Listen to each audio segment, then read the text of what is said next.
Hi guys, ये Devang Maheshwari this side. आज के वीडियो में हम एक ऐसी ब्लू चिप कंपनी के बारे में बात करेंगे जिसके बारे में आपने हमेशा से मल्टीबैगर स्टोरी सुनी है। इस वीडियो में हम उसकी फंडामेंटल एनालिसिस के बारे में कम बात करेंगे और समझेंगे हम ट्रेंड के बारे में, रिटर्न्स के बारे में कि क्या हो रहा है कंपनी में, किस तरीके से ट्रेंड फ्लो हो रही है। फंडामेंटली हम सब जानते हैं कि पेंट्स में सबसे बड़ा नाम जो है वो एशियन पेंट्स का नाम है। काफी स्टोरीज आपने आज तक सुनी होगी, इसलिए मैं वही बात वापस से रिपीट नहीं करूंगा। चलिए चलते हैं चार्ट पे। हम मंथली चार्ट में समझते हैं कि क्या एशियन पेंट्स यहाँ से और मल्टीबैगर रिटर्न्स दे सकता है। क्या यहाँ पर अब ये एक ऐसी स्टेज पे पहुंच गया है कि इतनी मेच्योरिटी पे पहुंच गया है जहां से अच्छा मनी कमाना बहुत ही मुश्किल लगता है। चलिए शुरू करते हैं। ये आपकी स्क्रीन पे जो है एशियन पेंट्स का मंथली चार्ट है। हम दो तीन तरीके से यहाँ पे एनालिसिस करेंगे। सबसे पहले हम करेंगे मूविंग एवरेजेस को यूज करके एनालिसिस, सेकंड हम ट्रेंड लाइंस का एनालिसिस करेंगे और थर्ड हम ओवरऑल स्ट्रक्चर के बारे में डिस्कस करेंगे। ठीक है, सबसे पहले बात करते हैं मूविंग एवरेज के बारे में। अब देखिए, हम यहां से पिकअप करते हैं स्टॉक को, क्योंकि हम पूरी हिस्ट्री से तो पिकअप नहीं कर सकते। चलिए देखते हैं यहां से क्या हुआ है। ये है अराउंड, ये यहाँ पे 2009 है। यहाँ पे स्टॉक ने एक ब्रेकआउट करा था। उसके बाद आप देखिए, ये जो आपको मूविंग एवरेज दिख रही है 10 month exponential moving average and 20 month exponential moving average. अब इस पूरे रन को देखिए, ये रन यहाँ से रहा है अराउंड 2380% का रन। ऑलमोस्ट 13 इयर्स में काफी अच्छा रिटर्न है। यहाँ पे देखिए कुछ पॉइंट है जो आपको यहाँ पे देखने हैं कि स्टॉक किस तरीके से टेक्निकली फ्लो हो रहा है। देखिए, जब भी ये मंथ 20 मंथ ईएमए के आसपास पहुंचता है, यहाँ से हमेशा सपोर्ट मिलते आया है। यहाँ से स्टॉक गया, यहाँ पर सपोर्ट मिला, स्टॉक फिर ऊपर गया, फिर यहाँ पे अच्छा सपोर्ट मिला, फिर स्टॉक ने काफी समय तक इसको टच नहीं करा, यहाँ पे टच करा, फिर आगे एक डेढ़ साल निकल गए, फिर वापस, फिर वापस से, फिर वापस से, यहाँ पे देखिए, यहाँ पे फिर वापस से 1 2 3 4 5 6 7 टाइम्स ऑलमोस्ट ये अपनी पूरी जर्नी में लास्ट 13 ईयर्स की 20 मंथ ईएमए को टच कर कर या उसके आसपास से वापस ऊपर रिवर्ट हो गया है। करीबन 10 महीने 12 महीने तक तो स्टॉक ने एक अच्छा रन दिया ही दिया है। अब देखते हैं रिसेंटली में क्या हो रहा है। रिसेंटली में देखिए, यहाँ पर स्टॉक ने सेम चीज करी थी, 20 मंथ ईएमए के नीचे आया था, वापस से अच्छा बाउंस यहाँ पे हमें इस ग्रीन कैंडल में हमको देखने को मिला था। ये ग्रीन कैंडल देख रहे हैं, ये ग्रीन कैंडल आपको यहाँ बता रही थी कि मूविंग एवरेजेस के आसपास किस तरीके से बाइंग फोर्स वापस आती है। बट इसके बाद क्या हुआ वो ध्यान रखने वाली चीज है कि ये रैली रोल ओवर हो गई। ऐसा हिस्टोरिकली कभी नहीं हुआ कि एक अच्छे सपोर्ट जोन के बाद स्टॉक वापस से रोल ओवर हो गया है, वापस से वहीं आ गया है। तो ये एक वार्निंग है यहाँ पर, जो एशियन पेंट्स के हमें ओवरऑल स्ट्रक्चर, टेक्निकल स्ट्रक्चर से मिलती है, इनकी मूविंग एवरेजेस को यूज करके मिलती है।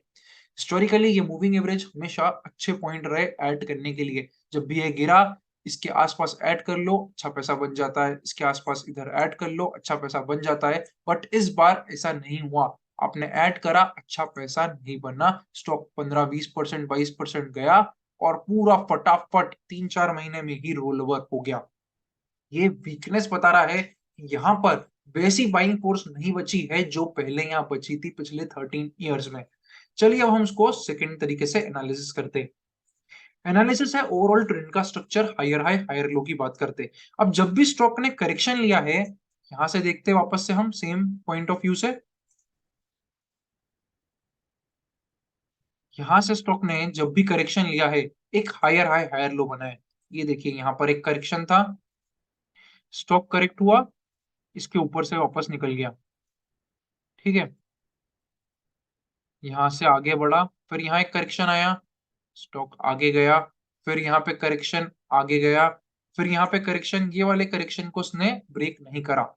ओके, हर बार एक हायर हाई बनाते हुए आगे गया है, यहाँ से फिर गया, फिर करेक्शन, बट इस बेस को ब्रेक नहीं करा है। ये जो एक लास्ट लो था इसको ब्रेक नहीं करा, फिर ये वाला लो आया, इसके बाद स्टॉक ने फिर लो बनाया, बट इस वाले लो के ऊपर ही बनाया। तो हर बार ऐसे आप देखेंगे तो स्टॉक ने एक हायर हाई बनाते हुए अपनी जर्नी आगे बढ़ाई है। अब हम यहाँ पे देखें, फिर से करेक्शन हुआ, स्टॉक ने फिर आगे बढ़ा, बट इस बार स्टॉक वापस से रोल ओवर हो गया। ठीक है, यहाँ पे एक हायर हाई नहीं बना अभी। यहाँ पे इंस्टेड एक अच्छा खासा रेजिस्टेंस स्टॉक को मिला है, जो कि अराउंड 3500 लेवल्स के आसपास से।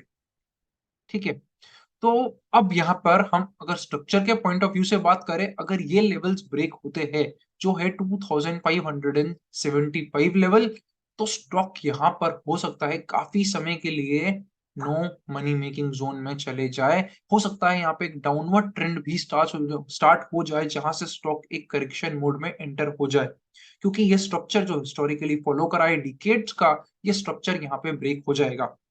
तो ये लेवल का आपको ध्यान रखना है।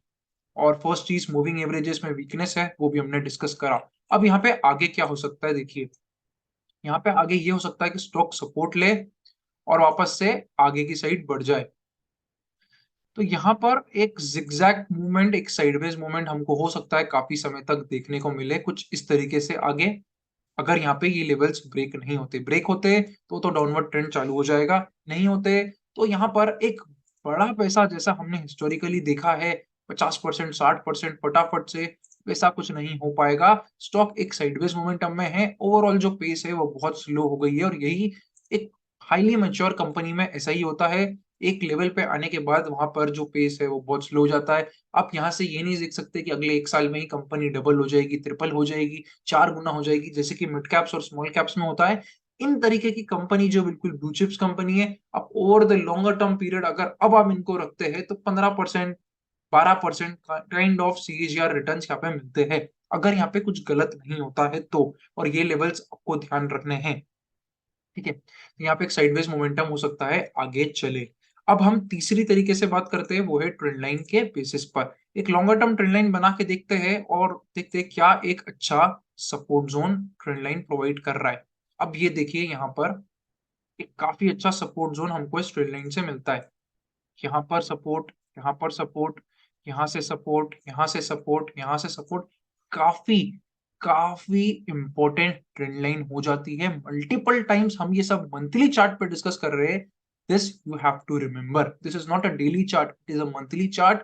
एंड वहां पर अगर हमें ऐसी स्ट्रॉन्ग ट्रेंड लाइन मिलती है तो आपको ध्यान देना बहुत जरूरी है। और अब देखिए अभी करंटली क्या हो रहा है, we are very close to this trend line.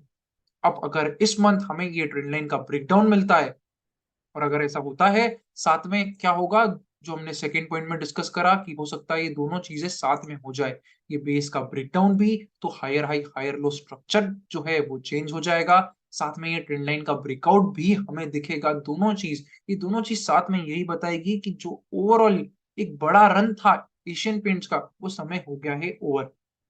और अब स्टॉक पैसा कमा के नहीं देने वाला है, चाहे आप जितनी भी स्टोरी पढ़ लीजिए, चाहे आप जो भी कर लीजिए। यही हमें ओवरऑल डिमांड सप्लाई जो हमने डिस्कस करा चार्ट पे, वो बता रहा है कि यहाँ पे सप्लाई भारी हो रही है।